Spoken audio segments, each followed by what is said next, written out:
Welcome back, everybody. I'm probably going to leave some of our pre-discussion in because that's how we roll around here. But welcome to another episode of the Summit Chasers podcast. I have the headphones on today. I feel much more official. I don't know what it is, but I'm also Podcasty. Exactly. I feel more podcasty. That's the right word. Here we go. Podcast. I'm here with the Money, making crap for money, money, and but I'm here with one of my favorite people on the planet, one of Summit Chasers' own. He has many other things going on, and we'll let him kind of fill you in. But Mr. Paco Farías, how you doing, brother? I'm doing great, man. Super excited to be here. I miss you, you know that, and this is the best way to catch up in front of everyone. In front of everybody. Nothing's private Bring it anymore. on. Nothing's private. Yeah. So on a scale of 1 to 10, how much did you miss me? I'm just kidding. We don't have to. I don't want to know the answer. I don't want to have my feelings hurt today. But you got a lot going on, my friend. So for some of you that don't know, you can go back and look at a lot of our content. Paco's in there. If you've gone through our formerly known as the Strategy Core Challenge, now it's our Business Growth Sprint. Paco is a mainstay on there. He's absolutely incredible at what he does. But I'll give everybody kind of a few updates on what you've been up to. You just raised some money for a startup you're involved in. That's going really, really well. Give everybody kind of a lowdown on Paco. Sure. So the past 2 years, I've been very affiliated and all in on a real estate multifamily development startup that is focused on rapid construction, precast concrete, but also the bigger point is to find multiple ways to solve multiple parts of the housing crisis in the U.S. and many other things. So it's been fascinating to help out the founder and the leadership team in putting together all sorts of different strategies and navigating all of the fun and not fun parts of fundraising and all of the challenges that come with it. So it's been a fascinating journey so far, getting super deep into real estate, which in the past I had not been, all in. Now I'm all in, and it's just mind blowing. So that's kind of on that side, and on the other side, I continue to, coach and support different business owners in different things on their strategy on, how do they conduct themselves? How can they 10x themselves and other things. And of course, I never end up reading. It's too much. I ingest too much information. And the more that I read, the less that I know, which I love. It's, it's part of life and it's part of understanding that there's so much to read and learn. So, just a little bit of here and there and a couple of things here and there, but having fun, my man. Having fun. What was the biggest surprise? Because you were with GE, you were with a lot of more tech forward companies, and every company these days needs to be a little bit more tech forward just to kind of keep up, as long as it makes sense. So what was the biggest surprise though, making that leap into real estate? Well, yeah, and you just said another thing, squirrel syndrome, squirrel. I was talking about my ADHD. So I would say one part of it is that a lot of real estate is like in the dark ages of technology, and people are just moving so slowly because they just, it's a part of it, not all of it, but part of it is very in the comfort zone. Like everybody does the same thing. Everybody, it's kind of don't touch it if it's not broken type of thing. And it's one of the several industries that is going to experience heavy disruption, either from the startup I'm part of or many others. It's just going to experience it. So that's been fascinating to come in and start looking at multiple technology alternatives to really take that to a next level, because it's too slow, too pricey, too many things. And I totally forgot to tell you, I have been going deep into the AI rabbit hole. I knew that, I talked about it. Yes. I know you know. I just forgot because I've been too much into it. And the more I know, the less I know as well. But I've been just, throwing myself into a deep end and learning. And in the company that I'm at, all of us are fully into it in such a way that we run some analytics, and I think in average we're about 50 to 70% more efficient, all of us, as an aggregate, as a company, if not more, because we just decided to get into AI. Now, you can also become, if you trust it too much, you're screwed because it hallucinates all the time. But anyways, it's been fascinating to get into that journey of understanding and getting into a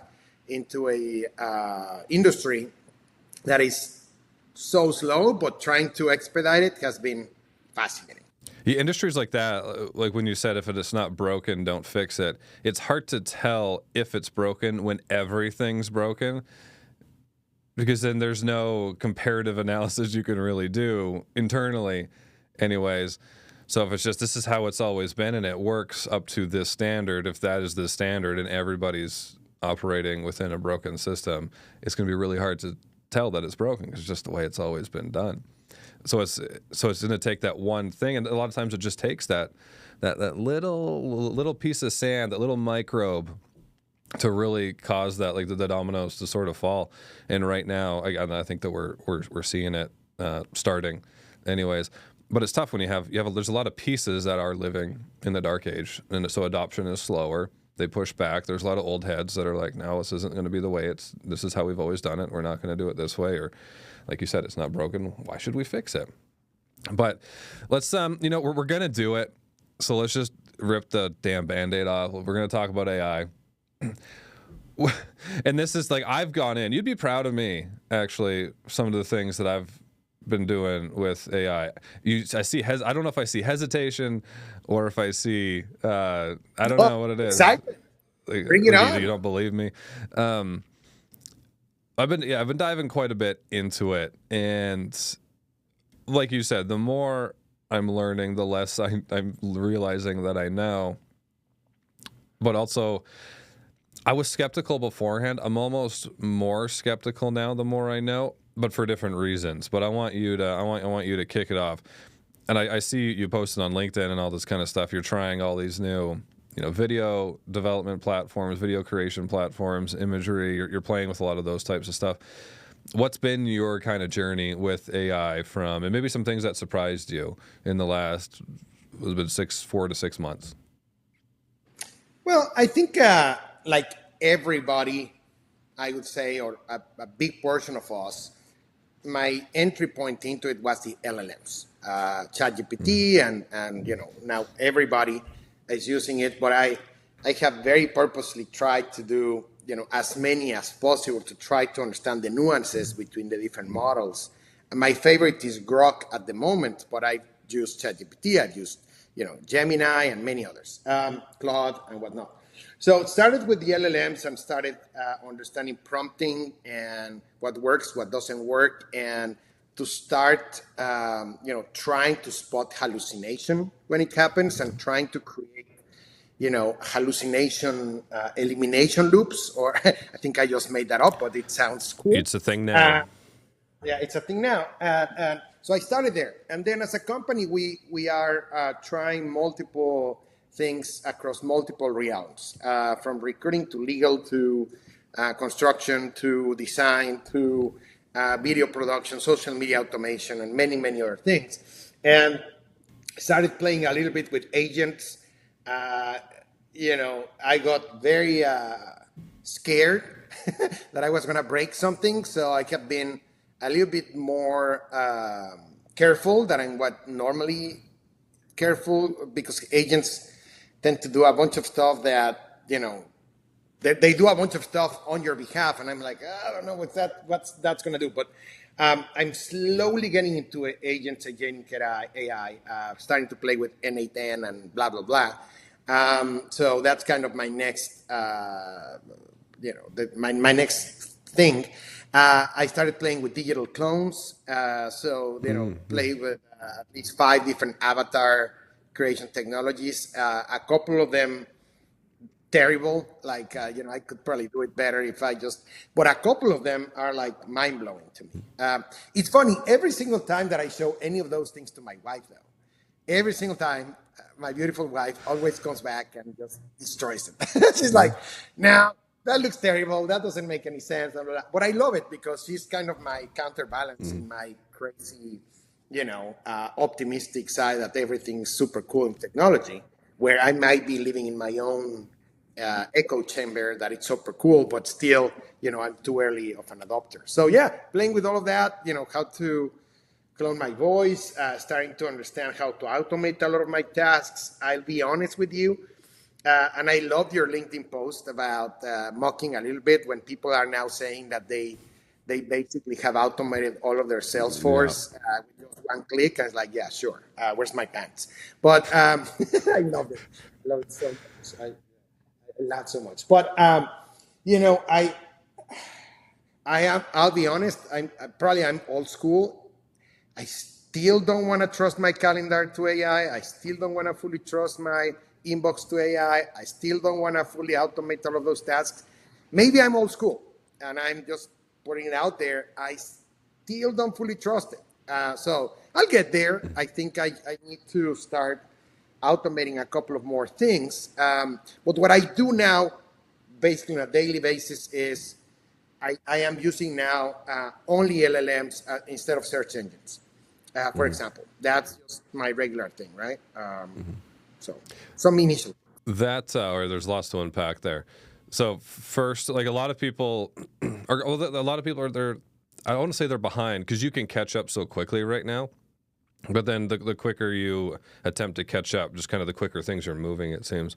But is the different, just the place to start is understanding kind of what is your use case to start. So if you're somebody who's just starting out with AI, just find a way, okay, how can you use it to benefit and make yourself more efficient or make yourself more effective? And I agree, like a lot of the LLMs they're so different, but if you just use it very basically, I don't think, or you don't know what to look for, it's going to be kind of hard to tell them apart. But I use three of them. I've kind of boiled it down to three of them: Grok, GPT, and Claude. Those are my three that I use pretty consistently. And if I'm trying to brainstorm or create, if I'm trying to brainstorm, if I'm trying to get feedback, if I'm trying to do something that's going to need a little bit more search capabilities, a little bit more market research capabilities, and more like quoting, that kind of stuff, Grok all day. It also is better to talk to because I don't feel like I'm talking to a robot. They've just made it feel more human. Almost ridiculous. If those are listening, if you get Grok, pay for it. I definitely pay for it. I think it's the $30 a month. Super Grok. Yeah, Super Grok.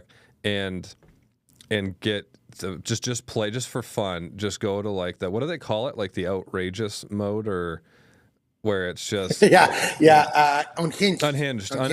mode, and it'll talk shit to you. It'll and it's it's unhinged, and it does not hold back. It is 18 plus. It is brutal, but it is so much fun. But then you can do like story mode. It's like my kids sometimes will talk to it. It'll tell them stories. It'll interact with them.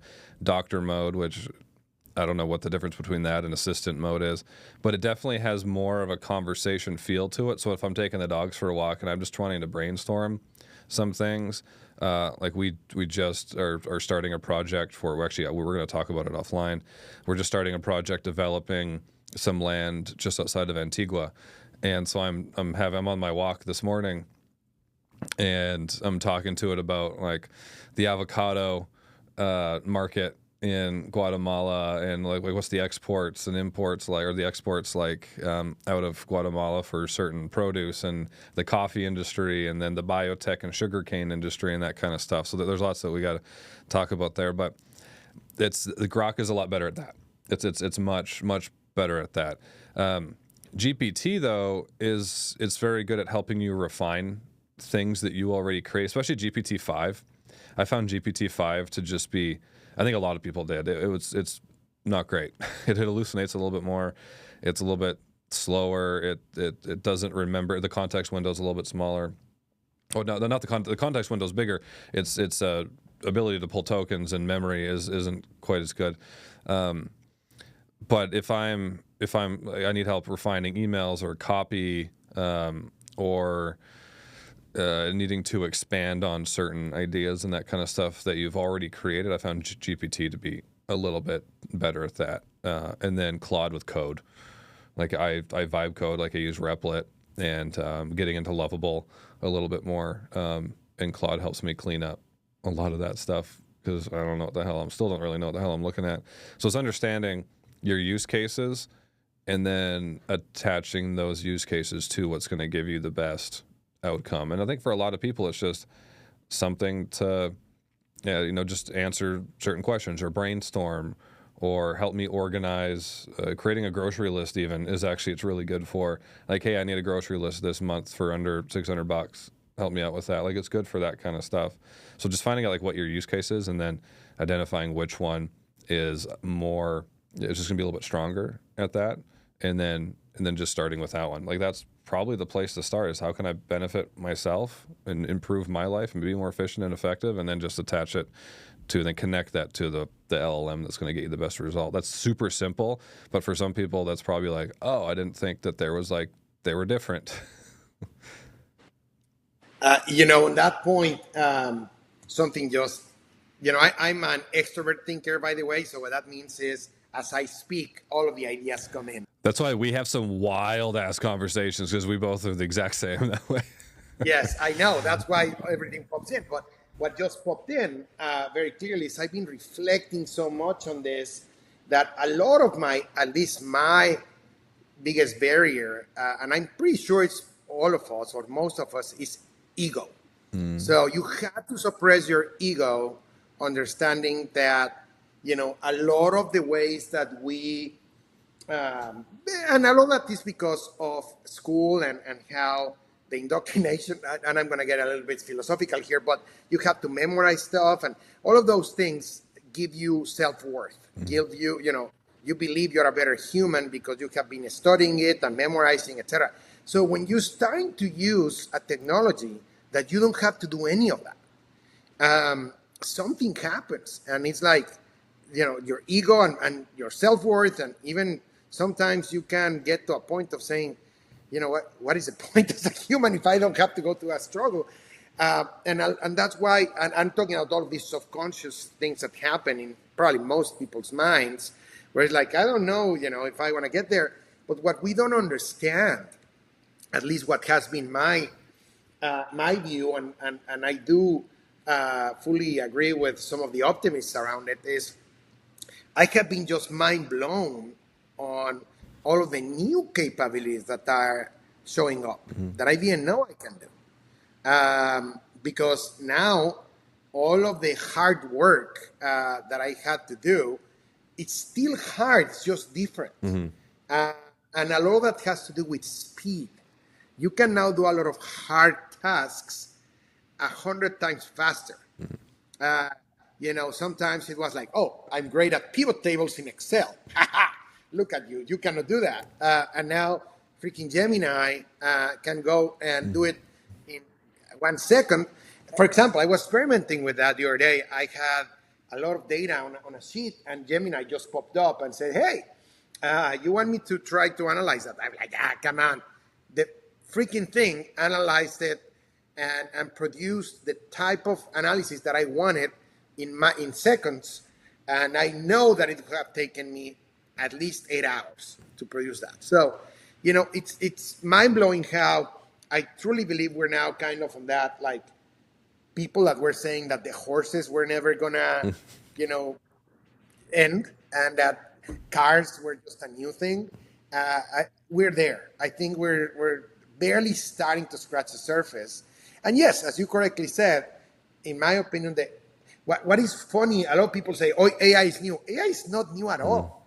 It's just, it becomes way more mainstream right now. But, we have been using that forever. It's been in video games for a long time. Exactly. Yeah, you read my mind 100%. I was going to go to video games. But also, the Microsoft Clip. There's even the hints sometimes in Microsoft Autocomplete, Google Autocorrect. All of that's AI. It's just that we're now calling it AI. In the past, machine learning or many other iterations of how we're calling it. It's just that now it's radically more powerful and faster. You were talking about Grok.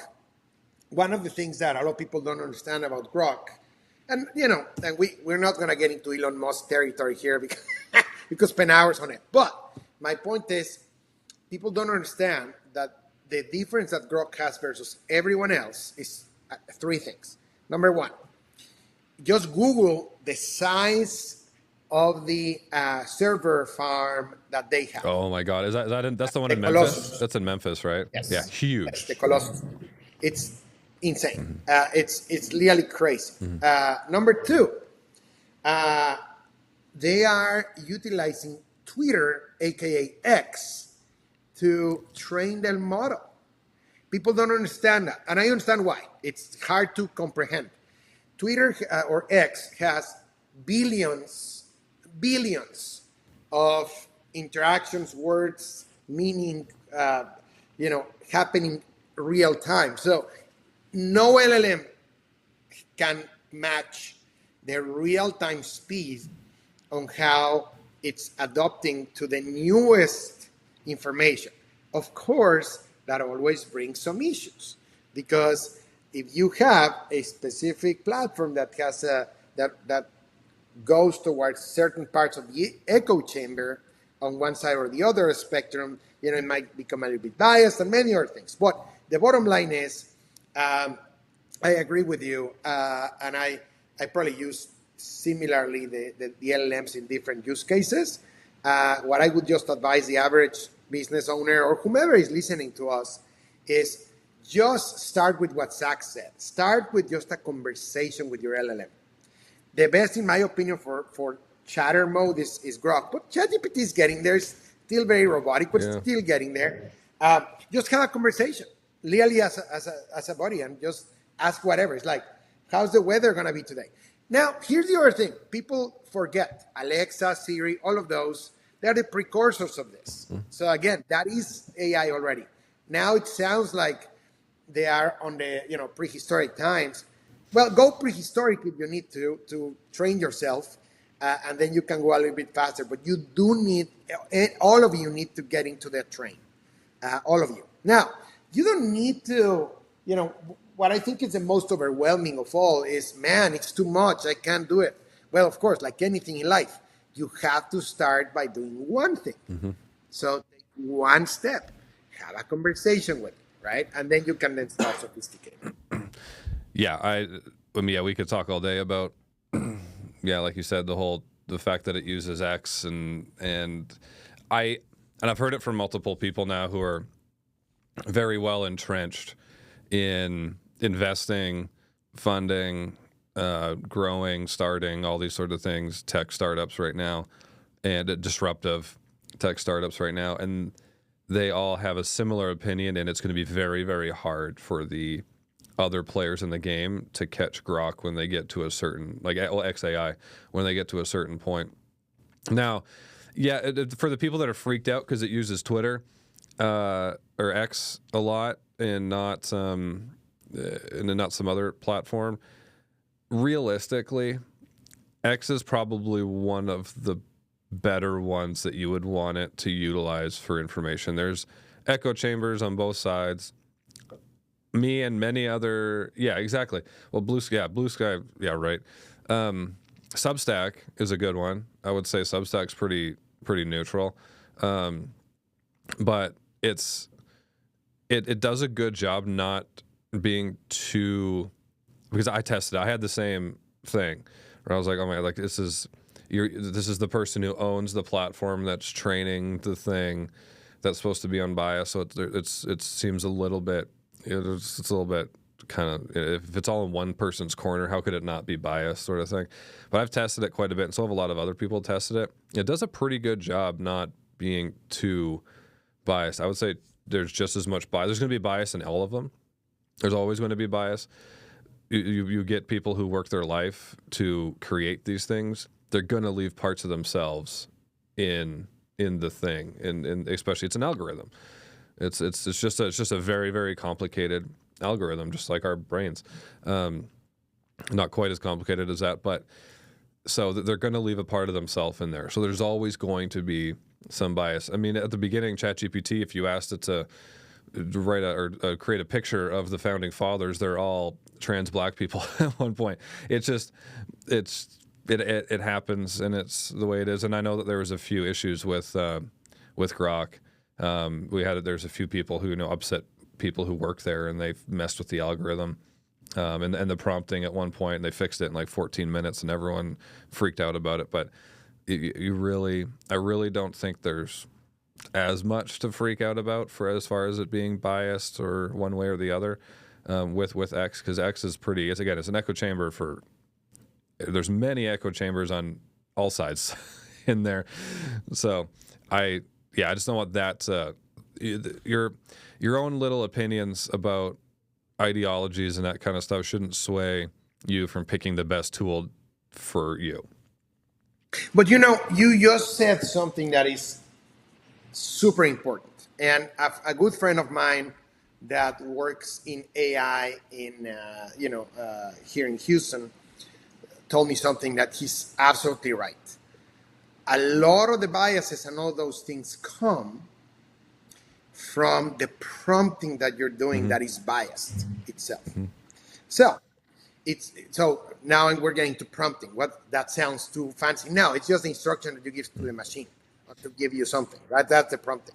So if you ask, for example, is it true that Elon Musk is X? You're already biasing the machine to optimize to give you answers only on that, small bucket of information. So you have to check yourself as well on how you're prompting anything to avoid getting biased answers. That's one point. But the other one that is also very important is you should never, ever trust just one source of information. Never. On anything. For example, one of my favorite news sources right now, it's called Ground News. I don't know if you've heard about it. I've heard of that, yeah. I love it, man. It's because, even them, they're not perfect, but I like it. Their algorithm also kind of classifies the news on the political spectrum. Mm-hmm. So I like it because if you have one piece of news, you can see how Fox News reported it and how The Atlantic reported it.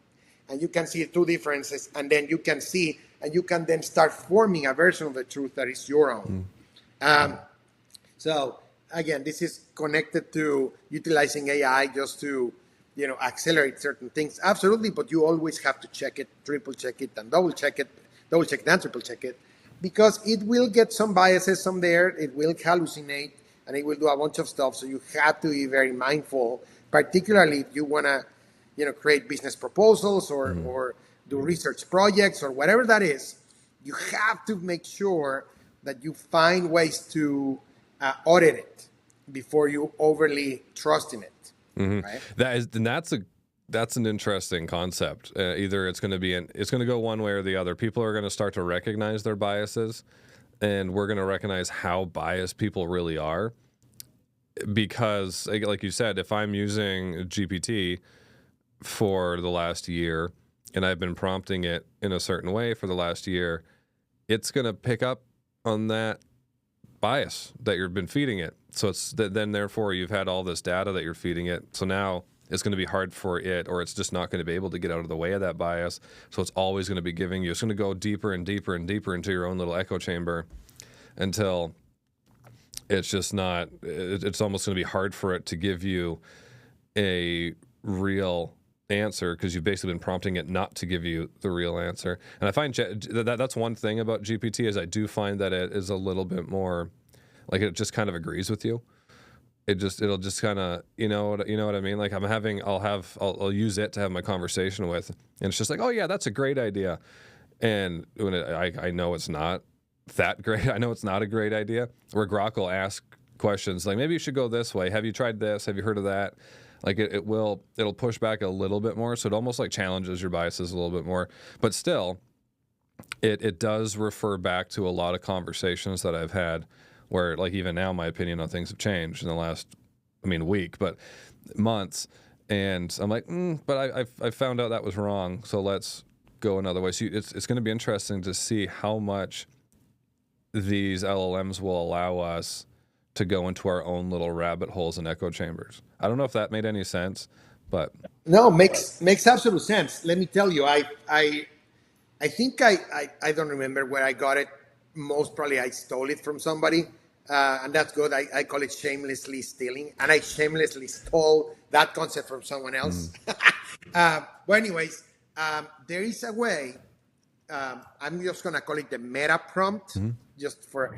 So there's a way where you can go to the settings of several of those LLMs, particularly Grok, I'm going to say, but several of the others, and then you can tell them what are some of the key parameters that the LLM should follow every single time that you prompt. Oh yeah. As an example, with Grok, what I tell it, it's already has this meta parameter, and I think I have something like, number one, put yourself in my shoes, but number two, challenge all of my assumptions.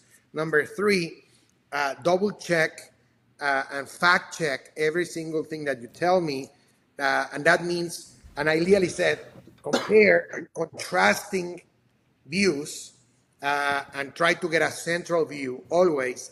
And so I play around with it. Trust me, that thing has really changed the quality of what I'm seeing, because it's helping myself challenge myself against my own opinions, right? So that's been super cool. Yeah, no, when they started doing the projects in there. You can give, like, each project has an instruction and you can feed it your file. So it's almost like now GPTs are kind of a thing of the past, because everybody has their own. You upload your files. I do that, or we upload some of either our IP, or we have different client projects for each one. We upload. So we try not to put too much. I'm still a little bit like, I don't want to upload too much of our information up into there, but we'll put, like, what are they trying to achieve? What do they do? What's their market? What's their product? And that kind of stuff. But nothing super specific. And then we give our instructions, kind of like you said, like the meta prompt. And then we have our own projects for each sort of client that helps us. It just kind of guide us on some things and ask questions. But that's super important. Those little things make a big difference. Like just those little meta prompts, like guiding it, putting up guardrails for yourself. Like one being the important one that you just did is like double and triple check your sources. And that's kind of like I copy and paste it almost onto the bottom of all of my prompts, especially if I'm doing like a search, like a web search, is don't make anything up, only use valid and recognized sources for this information. And I mean, it makes, again, the prompting is so important. People are just, hey, give me I don't know. I need to write some questions for an interview for a sales position. Give me 10 questions. And then that'll be their prompt. They don't do what type of sales position it is, what are they going to be selling, anything like that. They're not giving it any other information. Like, prompting isn't just like, hey, read my mind, give me this thing, and I'm just going to assume that you're going to give me what I want. Prompting, it's you have to put effort in. People are or think like, oh, I don't have to put any effort in because it's AI. It's going to take over. No, prompting's very, very important. Probably the most important for people just getting into it is learning how to prompt it and keep it within guardrails and give it the information that's going to give you the output that's going to make you the most successful. Because garbage input, garbage output. That makes a lot of sense. And one of the other tools that I use from time to time is I ask it to reproduce all of the prompts that I've done and convert it to a master prompt. And I say, okay, I've been telling you a bunch of stuff, condense it into a master prompt that I can use in the future so that I can understand how are you interpreting what I'm telling you. And it's fascinating. Sometimes, what it tells me is like absolutely exactly what I told it, but sometimes it starts hallucinating even on that prompt. I'm like, oh, what happened? Let me just try it again. I think the best analogy for that is when you ask prompt to not change anything in one picture, and then you prompt it to change, or any of the LLMs, and then you change it. You continue to say, do not change anything in this picture, and you do it like 20 times, and then the picture is 100% changed. Oh, yeah, they did that. I remember seeing that with they did it with The Rock. And then didn't Sam Altman come out and say, can you guys please stop doing this? This is so expensive for us. Yep. And but I love that is, people just playing around, but trying different things, right? To try to keep it contained. But you said also one other thing, and all of this also has to do with a lot of philosophy, but the point is, when you were saying, and when I was saying, prompting the thing to give you only trustworthy sources, or whatever we want to call a source of truth, it gets way more philosophical, because nowadays, there's the old school thinking, which I respect, which is just give me either very respected news sources, or whatever that is. But nowadays, what does that? What is trusted? What is? Yeah, think about it. Yeah, exactly. Like, is Wikipedia 100% trustworthy? Is the Britannica Encyclopedia, or all of those things in the past that were kind of the ultimate source of truth? What is trustworthy? Because there's so many changes in concepts that change every day now, where you have to make certain choices, and some of those choices is okay.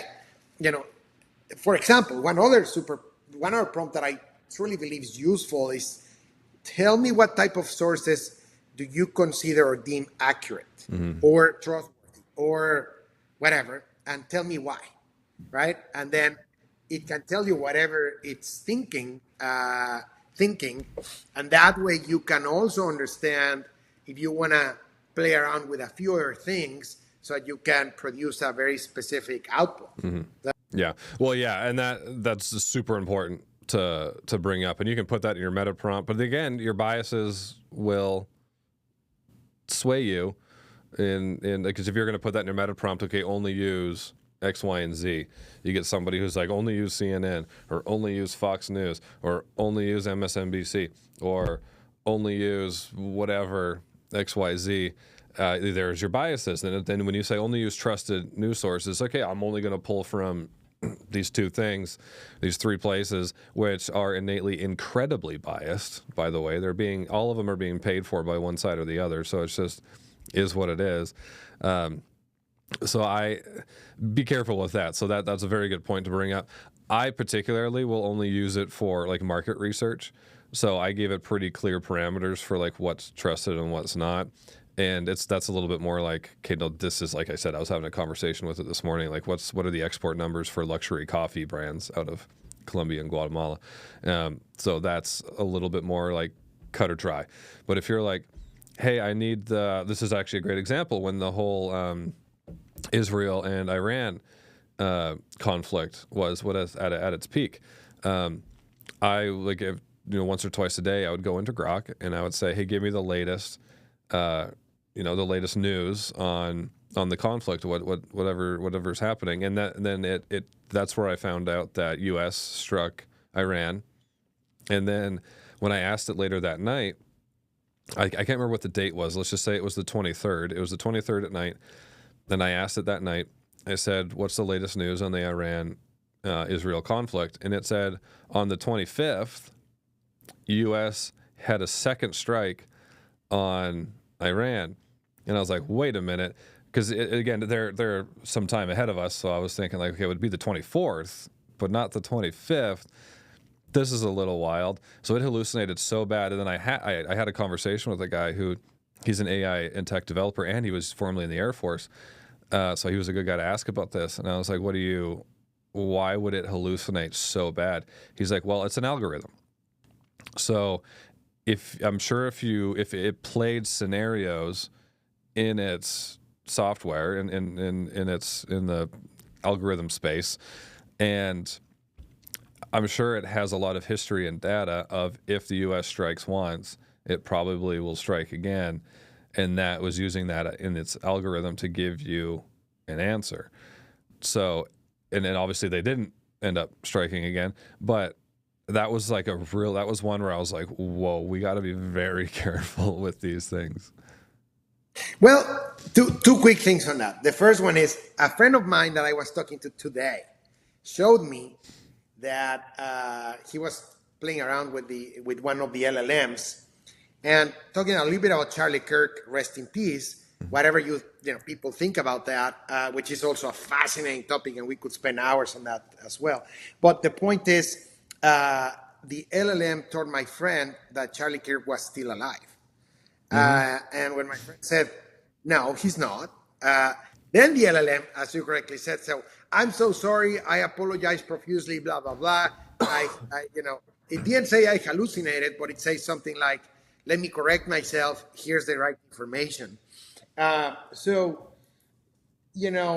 biggest problem with AI hallucination is that it really tells you things with such confidence and projects that confidence by just telling you the facts that you you have to always triple check. It's like, what? Are you sure? So that's point one. I fully agree with you. And point two, though, one thing that I started doing, particularly with the Iran-U.S. Israel situation, I started following the Iran news agency, the formal Iran communications agency protocol, whatever that is, in their own language. What Grok does, and now most of the social media has that opportunity, is it shows you in their original language, and then you click and it translates, which it could be a little bit biased as well in the translation, but let's just give it the benefit of the doubt. And I was looking, because I just doing that thought experiment, I'm that crazy. I was looking at what the US was tweeting or Xing, what Israel was Xing, and what Iran was Xing, and a couple other players in the Middle East. It was wild. It was, and what it just keeps going back at is we live in multiple worlds and multiple realities at the same time, all the time. For example, when the Charlie Kirk situation happened in Mexico, there was also a very, very bad explosion and accident that killed multiple people. So in Mexico, if I talk to my friends, nobody knows who Charlie Kirk is. They were like, who's that guy? But here in the U.S., right? And even in some parts of the U.S., people are like, I don't know who that guy is. And some more people where their whole life was shattered, right? So that's, and then, the Nepali election happened. Did you read about that? The Bali election? Yeah, they elected their, I think, prime minister or whatever minister that was, but in Discord. So, and all those things happened the same week. And then I think Albania or one country started electing their first AI minister. Oh, I saw that. I thought that was clickbait, and then I went into it, and I was like, what? So all of those things happening on the same week, right? And it's all the same reality, all the same world, all the same planet. We just, our algorithms and our preference and our cultural situation and blah, blah, blah takes us to a very... Well, it's a big freaking world out there. Yeah. That's crazy. No, I know. And that Charlie Kirk thing is brutal for many, many reasons. Many reasons. Nobody deserves that over opinions. There's a lot of misinformation also. I mean, and we're in the age of clickbait, 15-second clips.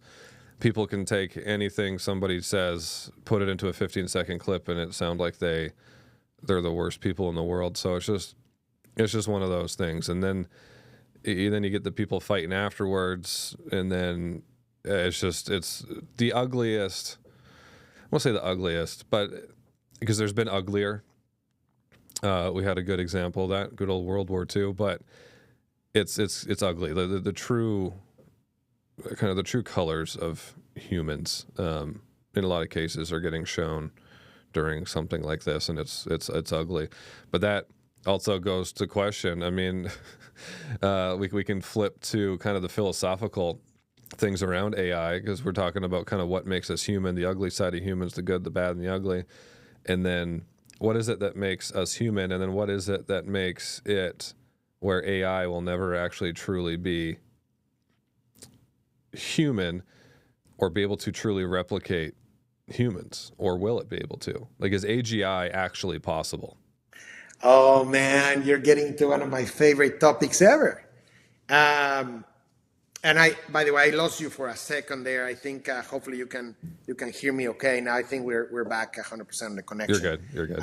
Do let me know if you cannot hear me. So,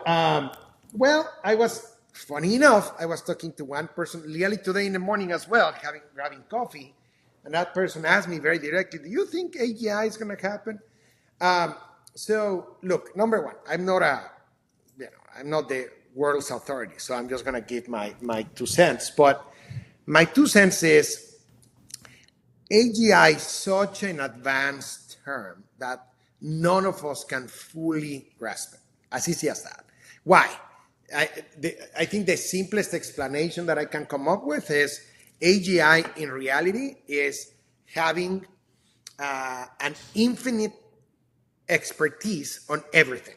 That is AGI, which is the AI would need to be an expert on nearly everything, on every single discipline, on everything. That is AGI. And also having the capacity to have its own consciousness. So, as I was telling you, I'm reading the new Dan Brown book that talks a lot about the study of consciousness and many other things.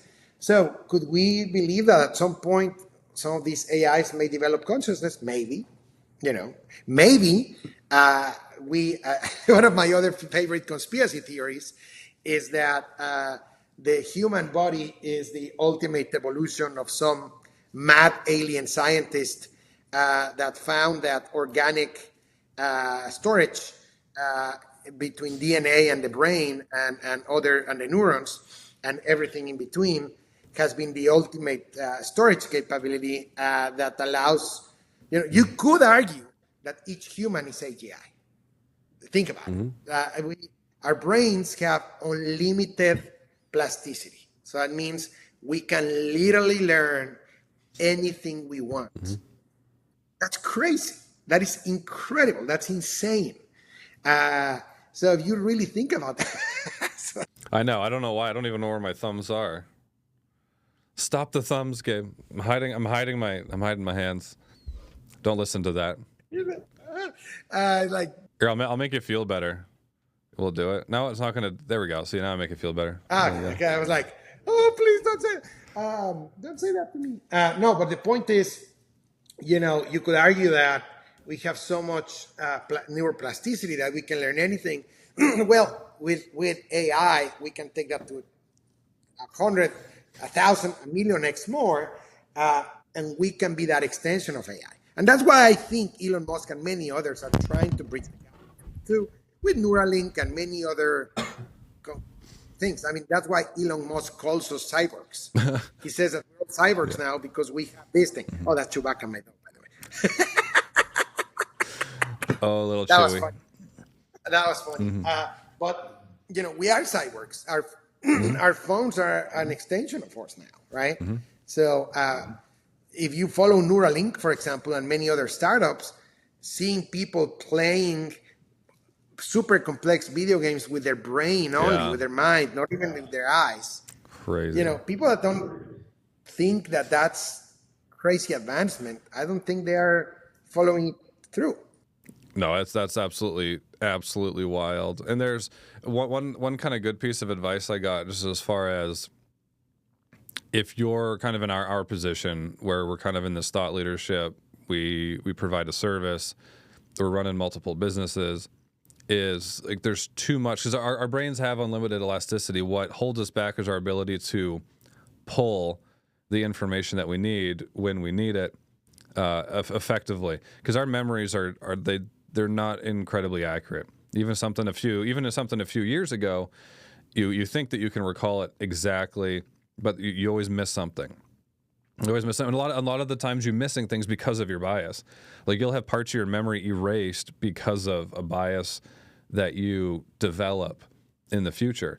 But one of that advice was, first of all, how the conversation kind of came to be is what's going to be the most valuable assets that we can provide. It used to be knowledge. Knowledge was power. Now we have knowledge right here, unlimited right here.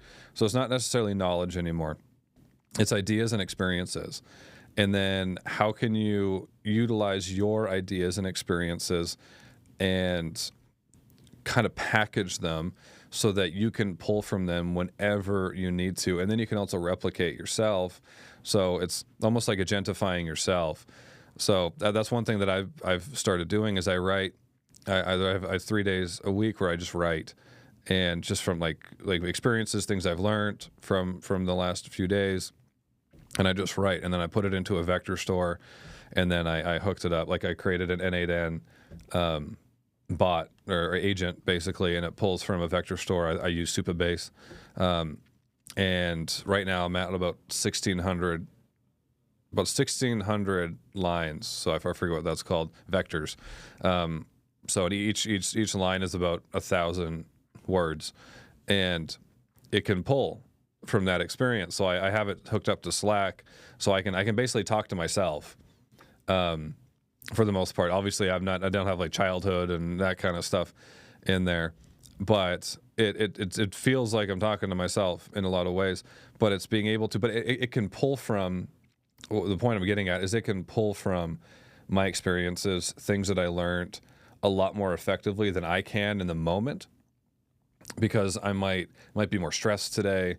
I might have learned a bunch of other stuff on top of that, and it's just hard to recall or whatever it is. I might have not slept as much, but I can get on there and I can say, what was this thing that I learned, or what did I learn last week, or how could I apply these things that I learned last week to this thing this week, or it'll just pull it up in regular conversation, but it recalls it perfectly. Well, maybe not perfectly, but it recalls a lot better than I can in some ways. So is utilizing your experience. Everyone's experiences are unique. How you utilize the knowledge that you have is going to be unique to you. And it started like, how can I package that? How can I make my experiences, my ideas, how I package them together in my own unique way and make it more effective? Man, you're getting me into deep philosophical mode because,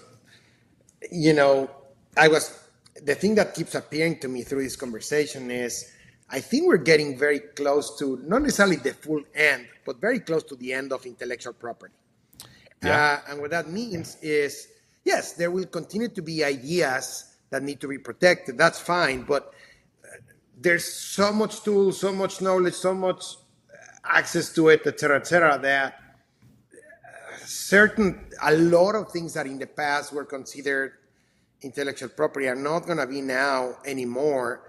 And it's all about the packaging of the knowledge. It's all about the experience around that knowledge. It's about the practicity, the simplicity of how you can execute that knowledge that will make a difference. I mean, talk about consulting. Any of the big consulting firms, a lot of them are really trying to survive through engaging in adopting AI and really, finding how can they provide much more value add to their customers, because their customers are now literally telling AI, hey, put yourself, convert yourself into Boston Consulting Group or into McKinsey or into whatever. And they're like, Well, the biggest differentiator for these consulting, and this goes from like health and wellness to business to sales to finance, all these types of things, they're different. The main differentiator, they don't have it anymore, and it's hard for them to get it. And the main differentiator is connection, human connection, trust. Where their main differentiator before, where their main strength before that they used to differentiate themselves was, we have all these experts, we have all this experience, we have all these sorts of things. Well, I can get most of that shit now very quickly, and a lot of it is pretty basic. Like nowadays, even what they know, and the way that like the McKinseys and the Gartners and that kind of stuff, it's pretty basic shit, to be honest. I can get it very, very easily. And you get all these people that are learning the same things, the same ways, the same processes, that type of stuff. Now it's just copy and paste. I can get copy and paste very quickly now. But can you give me a connection? Can you give me an experience? Can you relate to me? I'm an ex-athlete. Can you relate to an ex-athlete now running a business? So their main differentiator and strength is now almost a weakness, as opposed to a lot of people are going to, if that's just what they want, if they want cookie cutter advice and that's all they need, I can make an agent myself, or I can go on YouTube, or I can talk to Grok or GPT or Claude or whatever it is. But if I want somebody who's going to be in the trenches with me and have that connection and trust, I need somebody specific who can relate to me, who I feel good confiding in, and it can provide me that extra kind of X factor sort of thing. Man, you again, you're getting to so deep. so many deep things. I read recently about, and I'm going to butcher the statistics, but it's just to kind of highlight the topic. Someone was saying that one of the key industries where AI is just going to sweep over is healthcare. Oh, big time. Because, the type of investment that they did on real healthcare practitioners, aka doctors, nurses, etc., was like this on the curve, like stable. The amount of investment and money poured into administrative groups on the healthcare industry was here, like 80%. So that gap between all of these administrative people and the ones that are actually doing the stuff is so big that AI can just swipe over a lot of that. And I know that can be very, very, and that's the same with lawyers and the same with many other practices. HR, like whatever, just pick one, finance, sales. But what we always have to, that's why I keep telling everybody, it's like, look, it's coming. It's either you choose to understand it, learn it, and become augmented by it, you're going to survive. You're going to find something. If you just stay and think that and pray that, you're going to keep going to an organization that is, old school enough that they're not going to adopt it, okay, keep going. There will be some of them. But number one, you're going to get paid less, which is okay. Again, some of them will still be there. There will always be the slower adopters for many different reasons. For cybersecurity issues, for whatever, right? Sometimes the owners just don't want to get there. They may have enough money to just figure out to just not get into it. So there will always be some of those. But if you want to, really get on top of it and continue to be marketable, either as a W-2, 1099, or as a business owner, you have to start playing with it and augmenting yourself. That's just the only way, right? Yeah. Well, and then that way, if you can, and again, if you can figure, that's why it's always, that's part of our framework, and I bring this up a lot, is to start with you. If you start with yourself, identifying, and that's also just good practice, to start kind of augmenting yourself, like the practice, like the things that have come up even for myself since doing that practice of writing, basically I write for 12 hours a week. It helps me kind of conceptualize things I've learned, and you take from lessons and stuff that I didn't think were there, like from my kids, even like simple things like that. Also just from things you learn, clients and that kind of stuff. But just to starting with yourself, because then it makes it, when you adopt, let's say you are a business owner, how do you adopt it into your business becomes a lot, I don't say easier, but it becomes a lot more obvious where you should start. And also you get better. It's better to screw up with yourself than, okay, I'm going to make a knowledge base for my business. So that, I have a customer service business, or I have, or a business that relies on customer service, or a business that relies heavily on, SOPs, and you just start shoving all these SOPs into, some sort of agentic format, and then you're getting your not clients, your employees to start using it, and they're starting asking questions like, okay, this box came in here, what do I do? How do I give a refund or something like that? And it could give, like, you got to send them your own money. You got to pay out of your own pocket. I don't know. It could, if you don't know how to prompt it, if you don't know how to vectorize it, and you don't know how to do these things properly, you're going to end up just kind of running into the wall quicker in your business. It's just so important to start with yourself. Is kind of the point I was saying. And for business owners to start, it's kind of the same thing. You got to start slow. Find out your strategy first. Join the business growth sprint, and then you get really, really clear on, okay, where should I start? And this is one thing that I've come to the realization of, and it's been echoed by a few others, is the best place to start for businesses really right now, if they haven't adopted AI, even if they have, is to come back to this step, is just be AI ready. Get your data in the right place, because again, bullshit in is just going to give you bullshit out. Make sure that your data is right, making sure you have the right decision-making frameworks, making sure that your SOPs that you have in place are actually being followed.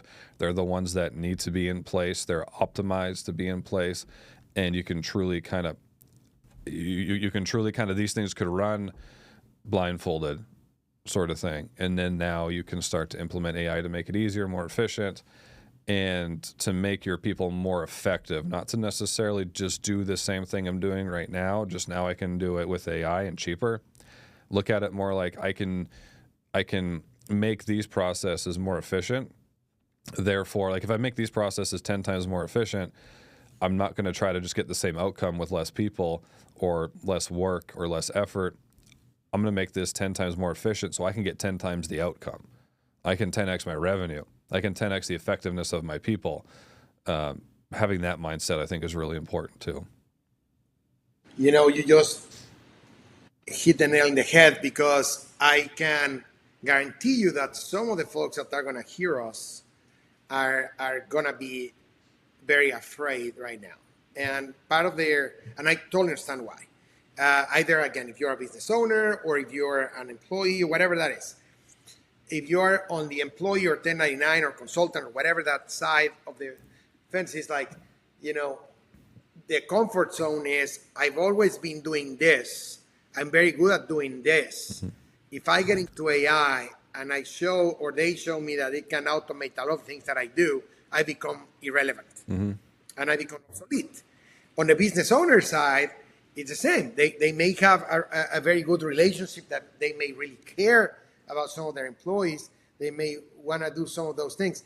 And what I tell people is, it's a difference between charity and business sense. Mm-hmm. And I know that's a brutal way of looking at it, but let me tell you, I'm telling that with compassion, because there's ways to manage that. I'm not just being, bad to be bad. Yeah. No. It's, for example, quick example. Let's just say that you have one person that has been doing invoicing for your company forever. And the person is a typical person that they start their day, they get into Word or whatever format, and they type everything that comes in, they take the order, they do it, and they have been doing that forever, so they become very efficient at doing it in a very particular way. Mm-hmm. What that person is thinking most probably is like, I don't want to get into that AI, because the second I do that, that's going to, what took me the full day to be productive is going to be done in 1 hour. Yeah. Or whatever. What am I going to do in 7 hours? So they're going to be like, no, AI is going to take, no. Look at it the other way. Now that you did it, you're freeing up space for you to sit down with your boss, with the business owner, with whomever, and say, okay, well, guess what? We can now do more things. So, out of the 200 problems that we have, we fix that. Okay, let's go to the next one. What about, you have, for example, some of the best people that have the best knowledge of what's going on in a company is customer service, or even, anyone that deals with that. They can now start producing insights to help sales to do better things, to help operations do better things, and that frees up intellectual time that just didn't exist because you were getting into mechanical time. Again, I know this is very scary, but it's better to start slow, but start doing it now. And again, for example, as easy as this, if you type the same thing 10 times a day in Microsoft Word, Microsoft Excel, send the same email, whatever, just literally Google, ChatGPT it, Grok it, or whatever, and say, hey, I do the same repetitive task every day. Is there a way that you can help me automate that? You will be surprised. Mm-hmm. It will show you how to automate that. And sometimes it will even automate it for you. So, start with something. We all have that. We're just being stubborn and or resistant to change because we want to survive. A lot of that is a survival mechanism. Yeah. I respect that, mm-hmm. Right? Yeah, people don't want to change, and they don't want to lose what they have. Those are kind of the two. Those are two big kind of objections and pushbacks. But that's one of the reasons why a lot of these companies that are moving to more agentic systems and are wanting to implement more AI, one of the most important things, and I think it is being very overlooked right now, and there's lots of case studies of this, is a lot of their transition to utilizing more AI doesn't fail necessarily because the system doesn't work itself, like the software or the agent or whatever doesn't work itself. You've either prompted it wrong or whatever, but also the people aren't adopting it. Change management is going to be very, very important. It's always been important, but even with this now,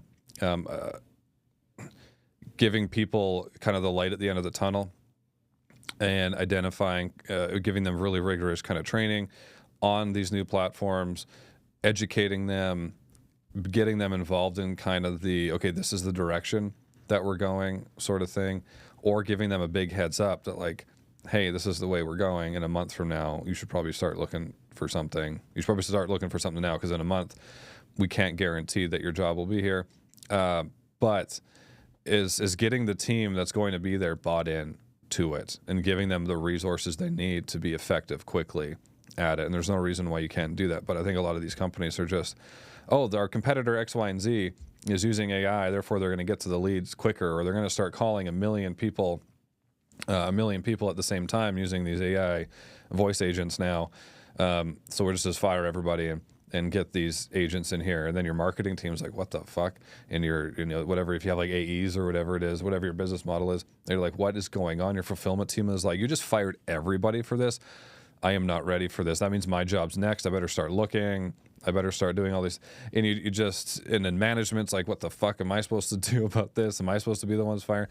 So this is more like enterprise SMB kind of size. If you're a solopreneur, obviously, or a smaller business, you have less of that to worry about. But it's still change management, communicating these, setting your business up effectively so that you can hit the ground running and be effective with these things. Because there's a crazy stat where it's like 91% of businesses that implemented, to an extent, AI have not seen a return on their investment. And again, a lot of times they're either implementing it in places that weren't optimized, they weren't ready. Again, garbage in, they're getting garbage out now. It wasn't the right place to start. Usually the best place to start is data allocation. And they're starting up here when they should be starting down here at the foundations. But again, a big one is just you're not getting your people involved. And if you did get your people involved, you'd probably implement it a lot more effectively in general. There's a meme that I really like where there's a CEO saying, we have to use AI for everybody. And everybody's running like sheep behind it. And then they ask it, okay, good. For what? I don't know. Mm-hmm. And everybody's just running around doing stuff that they don't know. So yes, of course, it's the shiny new object. A lot of people trying to use it, trying to understand what it is. I've learned now a mental model that I really like, which is always try to break down things to the easiest, smallest, shortest piece of, set of steps that you can do very quickly. Start there. Start with the breakdown of what is the simplest thing that I can do to test it out. Your MVP, mm-hmm. right? Your minimum viable product, or in this case, what it would be, a minimum viable process or whatever that is. But, again, for example, with my team, part of my team in the company that I'm at does recruiting. We were doing manual. So for those that are in the recruiting industry, you're going to say, what the hell? So we were doing manual responses to our candidates one by one on every single application. And of course, now that you can automate a bunch mm-hmm. of that with a lot of different things, either creating templates or even, now you can get to a much more, there's certain recruiting platforms out there that allow you to even have smart replies based mm-hmm. out of certain things that they say, and then you say certain things. And it's just getting fascinating. But you know what? Before getting there, my biggest point is, okay, let's just start with super basic. And that's what you and I are exactly on the same page, which is, let's not get, that sounds shiny. No, let's not, you don't need to waste money right now to buy the Rolls Royce of your platform if you don't even know how to use mm-hmm. it. Start with the very basic, create a template, use it all the time. After you create a template and use it all the time, it becomes second nature. Then you get to a point of maybe creating a workflow that can make a decision tree based on, and then you can create an agent, and then you can, but you have to start somewhere mm-hmm. with the very basic. And you're absolutely right. We're just lazy. Yeah. We don't want to do that. We don't want to map what the SOP is. We don't want to get the data on the right place. We think, here's the other thing. A lot of people are like, oh, AI is going to clean up my data. Nope, it's not. No. Or if it does it, how can you know if it's really going to do it or if it's going to hallucinate on your data? Yeah. So, yeah, it'll just give you garbage. You have garbage right now. It's still going to be garbage. It actually probably be worse because then you're going to think it's not garbage. It's going to be garbage with a bow, which is probably more dangerous than just regular stinky garbage. So there's I wanted to end on this. So there was again the book that I can't remember the name of the book. I need to plug it though, where it was kind of the philosophy and divinity between AI and what makes somebody human and some of the philosophical questions. And my favorite philosophical question, I brought it up a few times on the podcast already, but it's bringing up AI and a lot of these other tools are bringing up this question, which is just because we can, should we? And there's a lot of those types of tools. Like, it's cool that we can, but should we really be doing that? Like so here's an example, and this might seem like a harmless use case, but this is an example. So there's a makeup company, and there's many of them, but they just use AI influencers, just AI influencers, and it's not real people, not even using a real product. It's just AI avatars putting on their makeup and talking, and then they do overlays because there's going to be some moments during the video where it seems it's very obviously AI, like their fingers are going inside of each other and that kind of thing, and then they just do like overlays of another image to cover it. But it's really hard to tell that it's not AI. So these are not real people giving not real testimonials on a real product that somebody's trying to sell, and that's their ads, that's their content, and they're making a lot of money doing that. So just because they can, should we? I have an opinion, but I want to hear yours first. you just open a can of worms, and probably we don't have a lot of time, so I'll be surgical in my answer. There we go.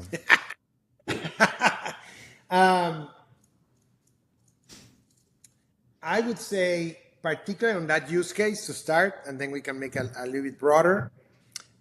Anything that is misleading, that's my mental model. Mm-hmm. Anything that is misleading, don't. But that's just my ethical way of looking at it. Why am I saying that? It's because if you're utilizing AI influencers that all look perfect, shiny skin, everything's 100% right, you're misleading people. You're telling them that people are going to look like that. And unfortunately, a lot of people don't still know how to now look and see if that person is real or not, mm-hmm. Because it's starting to become very blended. So anything that becomes misleading against what your product or service does, don't do that. That's my own way of looking at it. And I think that's a meta reaction to what you just said. It just goes back to your own... I get it. I'm prompting myself. Mm-hmm. You got that? Yeah. So I'm prompting myself, and part of my own meta prompt, which is my ethical, mental models and my moral guidelines, is if anything's going to be misleading, don't do that. Some people decide to do it. Okay, you prefer that, but I think that's a great meta prompt to have, right? It's just don't be misleading. Mm-hmm. You can utilize AI to augment your capability. If you say very clearly, these are AI-generated avatars that are just allowing us to show you how some part of our product could look like. Okay, I feel a little bit better. Yeah. Right? So, something like that. I think that they have to. I think Meta has it, and I think YouTube does too, where it can tell if it's an AI-generated, whether it's an image or a video, and then it can...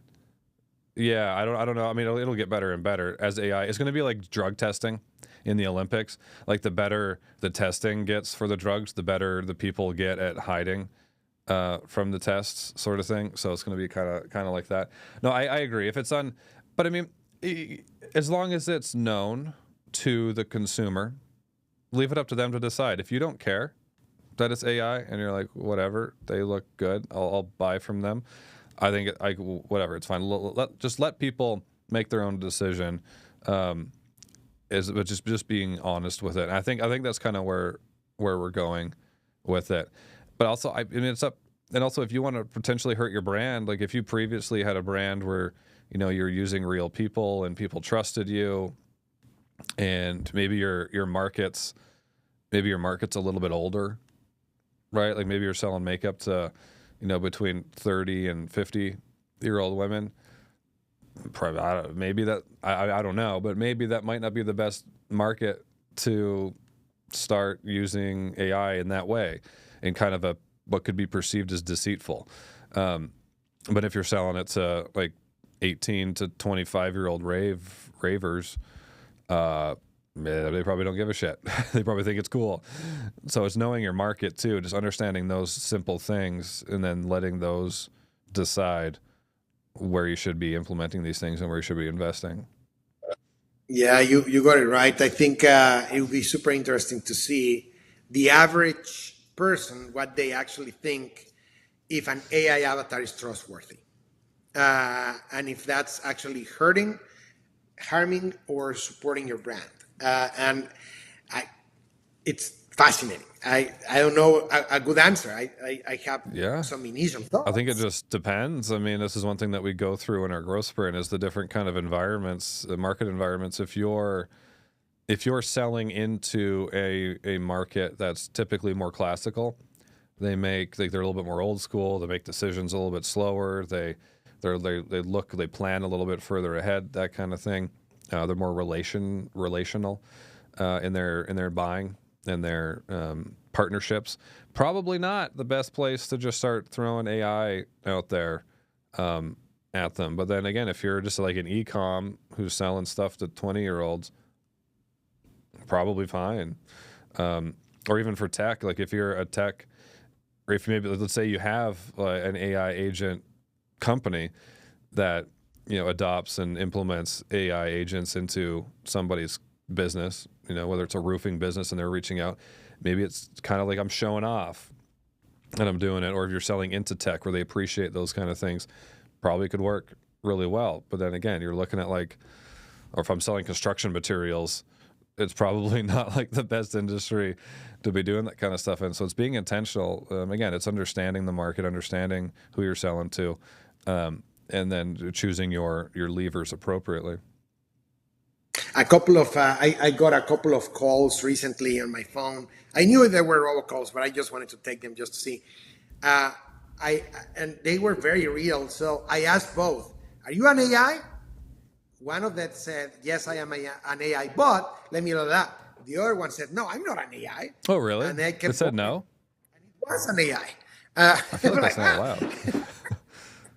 I was like, yeah, so it's going to be super interesting. Now, people are trying to do interviews with their avatars. That job interview. Oh, I saw that. Yeah. That just, don't do that. People, don't do that. Do not do that. Yeah. You're being lazy. That's super silly. Super do not silly. do that. Yeah. I think that's a good place to end it on. Ooh, I have some visitors in here. Why, hello. This is one of our new stars. Can you see yourself? Hey! Say hi to Paco. Hey. You guys want to be on the show? What show? This is my show. This is podcast. This is Summit Chasers podcast. You can speak in here. Say hi. Hi. We're talking about AI. And remember when AI read you guys a bedtime story? Yeah. Yeah, that was pretty cool. That's one thing, Grok, you put it on kids story mode, and it gets them talking to it, like it'll ask them questions, and they have to get involved in the story. It's actually quite cool. It's not great for bedtime because they have to listen and ask questions or answer questions back, but it gets them thinking. You had a pretty good story. What was the story that you had that Grok was telling you yesterday, I think? What was it about?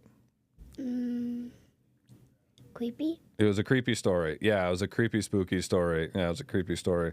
They did a pretty good job of it. And it probably went on for, how long did it tell you the story? Probably 15, 20 minutes. And then I did the same thing. So here's a good use case. We did the same thing with GPT. I was like, tell him a story. And it was like a paragraph. Like, just no, like, no attempt to connect or anything like that. It was brutal. But yeah, they're getting ready for karate. Awesome. Karate got a day in the studio. You're gonna come back afterwards. Do you want to do a podcast? Do you want to be on a podcast? When? After you get done karate, we can talk about karate and how you're gonna try really hard. They have a tournament coming up next weekend. I know. Next weekend. Yeah. So that's going to be a big day. So they got to go to practice and practice their forms and breaking boards. You going to break the board on your first try today? You should say yes. Positive thinking. What type of karate? I don't know the type of karate. It's like just karate for kids. Like they do a lot more like character development and communication skills. They're in leadership. Have the leadership there so that they could go up in the front of the class sometimes and help teach and that kind of stuff. Learning some life skills. It's fun. It's good for their age. This guy's gonna, I don't know. He loves it. He takes it very seriously. He thinks he's Jean-Claude Van Damme in there. But anyways, my friend, we have lots more to talk about. You're going to be a mainstay. We have lots more directions we could have taken that into. But yeah, this is just the start, my friend. Absolutely, this is just the start. 100%. But where can everybody find you? You got a pretty good little LinkedIn account. Yeah. Just look at Francisco or Paco Farías in LinkedIn, and I have a few folks that follow me, and I want to follow you all as well. So let's interact. Let's have. I like to do polls or interactive stuff from here and there, and just test out multiple things. So yeah, it would be great to interact and connect with everyone. Would be awesome. And he does. He gets everybody thinking. He likes being a contrarian. So it is fun. It is fun to get on there. I'm not a huge fan of LinkedIn, but I'm on there. But Paco, my friend, if you're a business owner and you go through our growth sprint, Paco's one of the guys that's in there with us supporting business owners, helping us break down your strategy, getting you on the path for success, never wasting any time or money on random tactics and bullshit ever again. So until next time, everybody, keep chasing your next summit. Say bye. Bye. There you go. Bye.